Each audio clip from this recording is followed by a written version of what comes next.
ఉద్యోగాల భర్తీని అడ్డుకునే కుట్ర. కొన్ని పార్టీల స్వార్థానికి నిరుద్యోగులు బలి కావద్దు. 100కి 100 పాళ్ళు ఖాళీలన్నీ భర్తీ చేస్తాం. విద్యార్థి సంఘాల నాయకులతో సీఎం రేవంత్. అసెంబ్లీలో చర్చించి జాబ్ క్యాలెండర్ ఇస్తాం. ఇక ఏటా షెడ్యూల్ ప్రకారమే ఉద్యోగాల భర్తీ. డిఎస్సి గ్రూప్ 2 పరీక్షల తేదీల మార్పులపై టీజీపీఎస్సీ విద్యా శాఖతో చర్చించిన నిర్ణయం. నోటిఫికేషన్లు వచ్చాక నిబంధనలు మారిస్తే మొదటికే మోసం. కోర్టుల జోక్యంతో నోటిఫికేషన్లు రద్దయ్యే ప్రమాదం ఉందని సీఎం వ్యాఖ్య. ఇప్పటికే నోటిఫికేషన్ ఇచ్చినందున గ్రూప్ 2, 3 పోస్టులు పెంచలేమన్న అధికారులు. రూల్స్కు విరుద్ధంగా గ్రూప్ 1 మెయిన్స్కు 1:100 ఎంపిక చేయలేమని వెల్లడి. ఇది మొన్ననే మన నందన్ వచ్చి మాట్లాడిండు. నందగోపాల్ 1:50 చేస్తా అని వీళ్ళు అంటారు, 1:100 చేయాలని వాళ్ళు అంటారు. బేసికలీ మళ్ళీ వాళ్ళ వయసు దాటిపోతుంది. కేసీఆర్ చేసిన తప్పు కాడికి చూసుకుంటూ వస్తే 2009కి నేనేమంటా అంటే రాజకీయ ముద్ద ఉంటుంది రేవంత్ అన్న. బట్ అట్లీస్ట్ ఇంట్లో ఒక సమన్వయం తీసుకురంటారు కదా. మీరు కూర్చొని ఒక మీరు కూడా యాడమెంట్గా ఉండి పోరలు కూడా యాడమెంట్ ఉంటే విద్యార్థి సంఘంతో గెలుపుకున్న ఏ ప్రభుత్వాలు కూడా చరిత్రలో నిలబడలే ఇప్పటిదాకా. ఎందుకంటే ఈ డిప్రెషన్ అనేది ఆర్ టు దట్ మ్యాటర్ ఈ యానిమాసిటీ ఆర్ యాంగర్ అనేది కేవలం వాళ్ళ దాకా మిగిలిపోదు. వాళ్ళ తమ్ముళ్ళు ఉంటారు, వాళ్ళ కజిన్స్ ఉంటారు, వాళ్ళ చిన్నోళ్ళు ఉంటారు, వాళ్ళ పిల్లలు ఉంటారు, వాళ్ళందరికీ ఇది తల్లిదండ్రులు ఉంటారు. ఒక చర్చిస్తే అంటే నువ్వు 1:100 ఇయ్యా అంటున్నావు. ఎందుకు ఇయ్యా అంటున్నావు అని అనేది లాజిక్ చెప్పు. నేనేమంటా అంటే మీ ఆర్థిక వ్యవస్థ కేసీఆర్ తెలంగాణ ధనిక రాష్ట్రాన్ని దరిద్ర రాష్ట్ర దిశగా ఎట్లా తీసుకోబోయిండు, ఇది ఎందుకు చేయలేము, దీనివల్ల నష్టమైంది రాష్ట్ర ఇప్పుడు నష్టమైంది అని అనే దానికంటే రాష్ట్ర ఖజానా మీకు ఇప్పుడు ఆబ్వియస్గా పైసలు ఉంటే చేయొచ్చు ఇవన్నీ. ఆయన ఏమంటుండంటే ఇది నోటిఫికేషన్ వచ్చిన తర్వాత కోర్టు తీర్పు వచ్చింది. ఆ తీర్పు ఇప్పుడు ఈ కోర్టు జోక్యంతో 1:100 చేస్తే మళ్ళీ రద్దు అవుతుంది. రద్దు అయితే స్టూడెంట్స్కి నష్టం అవుతుంది. దీనికి ఒక పరిష్కారం కనిపెట్టుకోండి కదా. ఇప్పుడు ఒక చర్చల ద్వారా రేవంత్ రెడ్డి గారు చెప్పింది కొంచెం సెన్సిబులేనా? మళ్ళీ ఇట్లా సెన్సిబులే. అయితే నేనేమంటా అంటే కోర్టు ఇచ్చిన తీర్పుకులా ఏదైనా సపరేట్గా మళ్ళీ ఏదైనా ఫైల్ చేసి మాట్లాడేది లేట్ అవుతుందేమో. ఇక లేట్ అయినా కూడా అంటే ఇప్పుడు వీళ్ళు ఏమంటున్నారు స్టూడెంట్స్, ఇప్పుడు నోటిఫికేషన్ వచ్చిన తర్వాత కూడా అంటే ఇంకా ఖాళీలు ఆల్రెడీ ఇంతకుముందే వచ్చినాయి కదా, ఆ ఖాళీలు నోటిఫికేషన్ లేయచ్చు కదా. ఇప్పుడు ఆ పాత నోటిఫికేషన్లో ఇప్పుడు ఖాళీలు ముందే వచ్చినాయి మనకి. ఆ ముందు నువ్వు ఖాళీ భర్తీ చేయాలి కదా. 2 లక్షల ఉద్యోగాలు అన్నారు సంవత్సరానికి. ఇప్పుడు సంవత్సరానికి 2 లక్షల ఉద్యోగాలు ఎక్కడైతే ఇప్పుడు మీరు ఫాలో అయ్యే ప్రొసీజర్ ఏదైతే ఉందో ఆ లెక్కన పోతే 2 లక్షల ఉద్యోగాలు మీరు ఇవ్వలేరు అని స్టూడెంట్స్ అంటున్నారు. అది మాథమెటికల్లీ కరెక్ట్. ఎందుకంటే ఇప్పుడు 6 months అయిపోయింది. ఇప్పుడు నేను December 31st నేను నోటిఫికేషన్ ఇస్తా, December 31st నైట్ వరకే నేను ఫిల్అప్ చేస్తా అంటే కాదు కదా. ఒక వయబిలిటీ, అది ఒక ప్రొసీజర్ ఉండాలి కదా. సరే క్యాలెండర్ April to March తీసుకున్నా, ఇంపాసిబుల్. మీరు అన్నట్టు క్యాలెండర్లు ఇచ్చే లోపు ఇప్పుడు మీ ప్రాసెస్ మీరే చూసుకుంటున్నారు కానీ పిల్లల యొక్క ఏజ్ దాటిపోవడం. నవంబర్లో సర్కార్ ఫార్మ్ అయింది, రేవంత్ అన్న సర్కార్ ఫార్మ్ అయింది. డిసెంబర్, జనవరి, ఫిబ్రవరి, మార్చిలో నాకు తెలిసి ఫిబ్రవరి ఎండింగ్, మార్చిలో ఎలక్షన్ నోటిఫికేషన్ వచ్చింది పార్లమెంట్ది. అట్లీస్ట్ జనవరి వరకన్నా యూ షుడ్ హావ్ ఒక జాబ్ క్యాలెండర్ ఇష్యూ చేసి దాన్ని అంతా చేసి పోరలని ఆన్ టోస్ మీద పెట్టి ఒక చూడు సెప్టెంబర్, అక్టోబర్ వరకు పరీక్షలు ఉంటాయి, డిసెంబర్, జనవరి, ఫిబ్రవరిలో ఈ నెక్స్ట్ ఫేజ్ ఆఫ్ ఇంటర్వ్యూ ఇదవుతుంది, ఇవో నియామకాలు ఎట్లయితాయి అని అంటే నేనేమంటా అంటే రేవంత్ అన్న ఆ సంవత్సరంలో కాకపోయి నెక్స్ట్ సంవత్సరంలోకి పోయినా phase 1, phase 2, phase 3 జరుగుతుందన్న పోరల మనసులలో నమ్మకాలు వస్తుండే. ఇప్పుడు ఆ నమ్మకాలు ఎందుకు పోతున్నాయి అంటే ఇప్పుడు ఆకునూరి మురళి లాంటి వాళ్ళు ఏది జాబ్ క్యాలెండర్ తయారు చేయడంలో వాళ్ళు నిమగ్నమైనారు, అంటే పార్టిసిపేట్ చేశారు. వాళ్ళకే తెలియకుండా వాళ్ళు ఏవేవైతే చెప్పారో అవన్నీ ఏం చేయట్లేదు, ఇవన్నీ కాదు అని చెప్పేసి ఆయన చేతులు తెచ్చిపోతున్నాడు. ఎందుకు? దీన్ని బట్టి అంటే వాళ్ళు ఏమేమి ఇప్పుడు ఆ సూచనలకి వీళ్ళు ఫాలో అవుతలేరు. ఆకునూరి మురళి ఏదైతే ఇచ్చిండ్రో వీళ్ళు ఫాలో అవుతలేరు. అబ్సల్యూట్ గా విద్యార్థి నిరసన మీకు తగులుతుంది కదా. అందుకే కదా ఇప్పుడు క్లియర్గా స్పష్టంగా మనము ఓట్లకు ముందు ఏం చెప్పిండ్రో ఓకేనా, ఓట్లప్పుడు ఏమేమైతే వాగ్దానాలు ఇచ్చిండ్రో ఓట్ల తర్వాత ఆ స్పష్టత కనబడట్లేదు. అందుకని విద్యార్థుల్లో కావచ్చు, లేకపోతే వివిధ ఈ సివిల్ సొసైటీస్లో కావచ్చు, అందరూ కూడా నిరాశలో ఉన్నారు. అందుకని అప్పుడు చెప్పిన తీరు వేరుంది, ఇప్పుడు చూసిన తీరు వేరుంది. ఇప్పుడు నాకైతే ఒకటి పర్సనల్గా గుర్తుంది, వీళ్ళకు తెలిసిన దాంట్లో జియో నంబర్ 46 కూడా ఒకటే ఉన్నది. వాళ్ళకు వెనకటి కాళ్ళకు న్యాయం చేస్తానన్నాడు.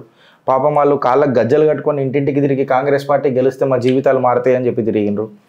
ఇవాళ రాగానే అన్న సారు పెద్దన్న రేవంత్ అన్న చేతులు ఎత్తేసి అలక్ నిరంజన అనేసి. ఇప్పుడు కాంగ్రెస్ మేనిఫెస్టోలు ప్రతి ఎవరు పోతే వాళ్ళ విషయాలన్నీ కాంగ్రెస్ మేనిఫెస్టోలో పెట్టుకున్నారు. మేనిఫెస్టో అంటే ఒక రాజ్యాంగం కదా, వాళ్ళ రాజ్యాంగం. చిత్రపూర్ ఇష్యూలు కూడా వాళ్ళ మేనిఫెస్టోలో పెట్టుకున్నారు. ఈ స్టూడెంట్స్ ఇష్యూలు కూడా మేనిఫెస్టోలో పెట్టుకున్నారు. జాబ్ క్యాలెండర్ విషయాలు కావచ్చు, ఇవన్నీ కూడా మేనిఫెస్టోలో. ఈ మేనిఫెస్టోలు ఇవన్నీ పట్టుకొని కూర్చుంటే ఇప్పుడు పిల్లల యొక్క జీవితాలు నాశనం అవుతున్నాయి కదా. ఇప్పుడు వాళ్ళకి 50 సంవత్సరాలకు 50 సంవత్సరాలకు ఉద్యోగాలు ఇస్తే ఇప్పుడు ఆ పని కూడా చేస్తారు.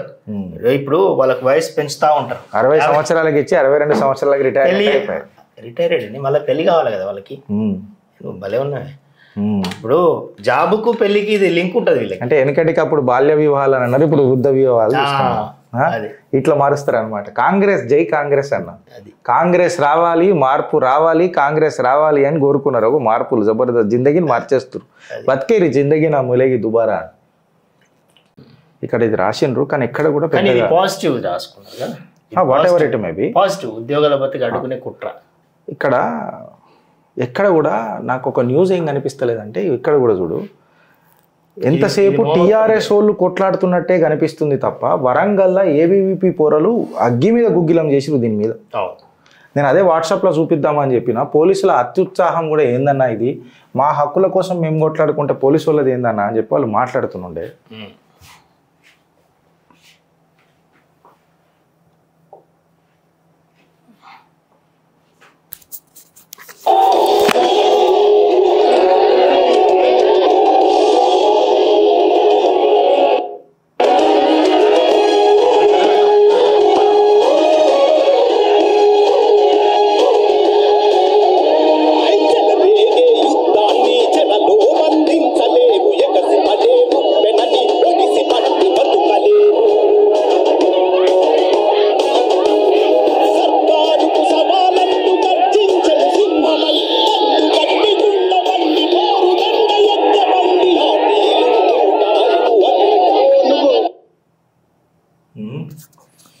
ఇప్పుడు నేను ఏమంటున్నా అంటే, పోలీసులకు కూడా నాదొక చిన్న రిక్వెస్ట్ ఏంటంటే, సార్ మీరు కూడా గ్రూప్ 1 గ్రూప్ 2 రాసే వచ్చిండ్రు.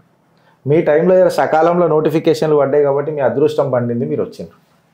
పోరలకు కూడా కొట్లాడేది కదే కదా సార్. రేపు మీ పిల్లలు కూడా గిట్లనే అవుతారు కదా, వాళ్ళ పైన కఠిన చర్యలు తీసుకోవడం అవసరమా? ఫైన్, యాక్షన్ తీసుకోండి. Law and order situation compromise అయితే తీసుకోండి. జస్ట్ బికాస్ ఏదో ప్రభుత్వం చెప్పింది కదా అని తీసుకున్నాడు కరెక్టా? నిన్న ఏబీవీపీ పోరలు అగ్గి మీద గుగ్గిలం చేసిరు. నిజంగా చెప్పాలనంటే మన గాంధీ హాస్పిటల్ దగ్గర కూడా అగ్గి మీద గుగ్గిలం చేసిరు మన పోరలు. హైదరాబాద్లో ఓయూ క్యాంపస్లో కూడా మస్తు కొట్లాడిరు మన బీజేవైఎం పోరలు, ఏబీవీపీ పోరలు. ప్రాబ్లం ఏంటంటే ఫ్రెండ్స్, మీకు ఎవరు కవరేజ్ ఇచ్చినా ఇవ్వకపోయినా చిత్రగుప్తి ఖచ్చితంగా మీకు ఇస్తుంది. ప్రమాణం నేను చెప్తున్నా. ఈ వాట్సాప్ నంబర్కి జర చేయండి, చేసి ఒక ఫోన్ చేయండి నాకు అదే నంబర్ మీద ఉంటా. మీరు ఫోన్ చేయండి. వీళ్ళు చెయ్యరు, నేను చెప్తున్నా. మీ పోరాటం వీళ్ళకి అర్థం కాదు. ఇగో మొత్తం టీఆర్ఎస్ వాళ్ళే చేస్తున్నట్టు ఫీలింగ్. ఒక జేఏసీలో మీరు ఉన్నారు, ఒక జేఏసీ ఫార్మ్ అయింది. ఆ జేఏసీలో బీజేవైఎం ఏబీవీపీది చాలా కీలక పాత్ర నడుస్తుంది శ్రీధరన్న. వీళ్ళు కంప్లీట్గా టీఆర్ఎస్ వాళ్ళే కొట్లాడితే ఓ రాష్ట్ర ప్రభుత్వం కదులుతున్నది అనన్నా, ఇది బీజేపీ పెద్దలు జర ఆలోచించుర్రు. ఇక్కడ వీళ్ళ జెండాలు మొత్తం ఈ కలర్ జెండాలే కనబడుతున్నాయి, వీళ్ళే కనబడుతున్నాయి.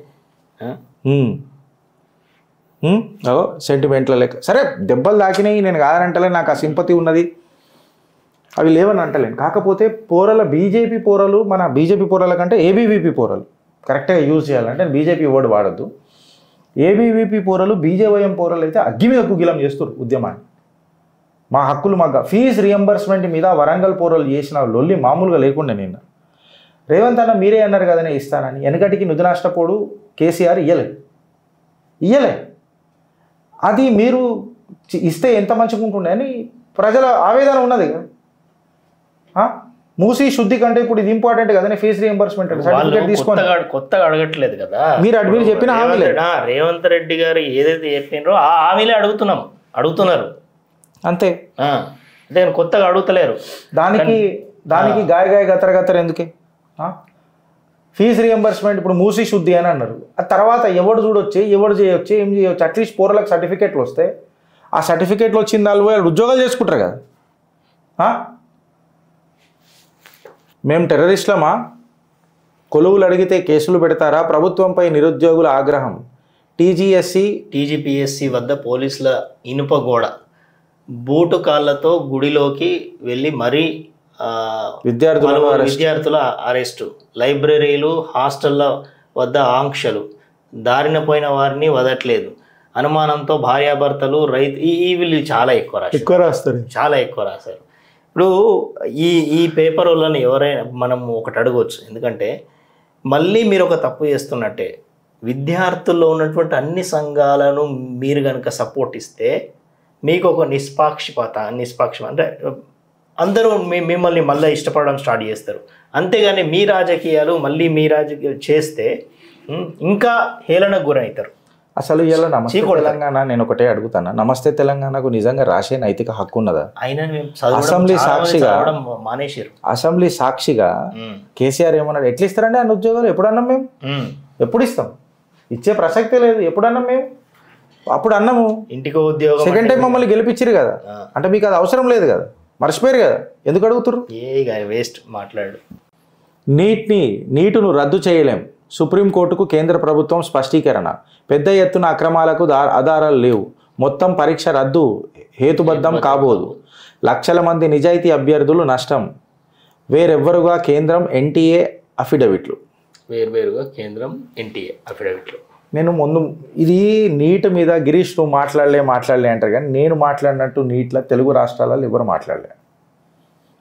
ఇది ఫస్ట్ పాయింట్. సెకండ్ పాయింట్, నేను అదే రోజు చెప్పిన పరీక్ష రద్దు కాదు అని చెప్పిన. ఎందుకంటే ఇది జరిగింది కేవలం ఒక 7-8 సెంటర్లలో జరిగింది. ఇది 7-8 సెంటర్లలో గ్రేస్ మార్క్స్ మీద జరిగిన ఒక లొల్లి. సో పరీక్ష రద్దు కాదు. ఎందుకని అంటే ఆల్రెడీ సుప్రీంకోర్టు దీన్ని కామన్ లా అడ్మిషన్ టెస్ట్ క్లాట్ మీద దిశా Panchal versus union of India కేసులో తీర్పు కూడా ఇచ్చింది. సో ఈ కేసు వేరే దానికి వర్తించదు అని ఆయన తను చెప్పుకుంటేనే బట్ బేసిస్ అనేది ఒకటి ఫామ్ చేసింది. సో ఆ గ్రేస్ మార్క్స్ అడిషన్ అనేది నీట్లో రాకపోయినా సబ్స్టాన్షియల్ ట్రయల్ అనేది ఇక్కడ జరిగింది. ఏమైందని అన్నది అయితే క్లాట్లో కూడా అవకతవకలు జరిగిండొచ్చు, నేను అట్లా కాదని అంటలేను. ఆ ట్రయల్లో అప్పుడు అది కరెక్ట్ ఉండొచ్చు, నేను అది కూడా కాదని అంటలేను. అయితే అసలు ఇది ఎందుకు జరుగుతుంది అని అన్న దర్యాప్తు ఇప్పుడు సిబిఐ ఆల్రెడీ గట్టిగా చేసింది. నాకు తెలిసి సుమారు 9 నుంచి 10 మందిని అరెస్ట్ చేసింది. అందులో తేజస్వి యాదవ్కి తెలిసిన ఎవరైతే మనుషులు ఉన్నారో వాళ్ళ హస్తం ఉన్నదని క్లియర్ కట్గా తెలుస్తున్నది. ఇంకొకటి కాంగ్రెస్ కీలక నాయకులు కూడా ఎవరు ఉన్నారు అని చెప్పి న్యూస్లలో విన్నా. నేను ఒకసారి మళ్ళీ కూడా స్ట్రాంగ్ చేసుకుంటా ఫ్రెండ్స్. అప్పటిదాకా నేను ఈ స్టేట్మెంట్కి కట్టుబడి ఉండా. I'm really sorry. ఆధారాలు లేని గిరీష్ మాట్లాడాడు, చిత్రగుప్తులు అసలే మాట్లాడాం కాబట్టి చెప్తున్నా. సో పరీక్ష రద్దు అని చెప్పి ఇప్పుడు వీళ్ళు రాస్తున్నారు కదా, వీళ్ళ దాంట్లో టీఎస్పీఎస్సీ పేపర్లు లీక్ అయినాయి. టీఎస్పీఎస్సీ పేపర్లు లీక్ అయితే ఒకసారి మాట్లాడలే కూడా ముఖ్యమంత్రి. ఇవాళ సిబిఐ పోయింది, ఉక్కు పాదంతో తొక్కుతామని చెప్పారు. ఉక్కు పాదంతో ఎవరిని వదిలిపెట్టే ప్రసక్తే లేదని చెప్తున్నారు. యాక్షన్ తీసుకుంటున్నారు. ఇక్కడ రియాక్షన్ కూడా గతి లేకుండే వెనకటికి తెలంగాణ. ఎవరైతే కొట్లాడినో మళ్ళీ ఇంట్లో పోయే కలిసిండు ఆర్ఎస్పీ సార్.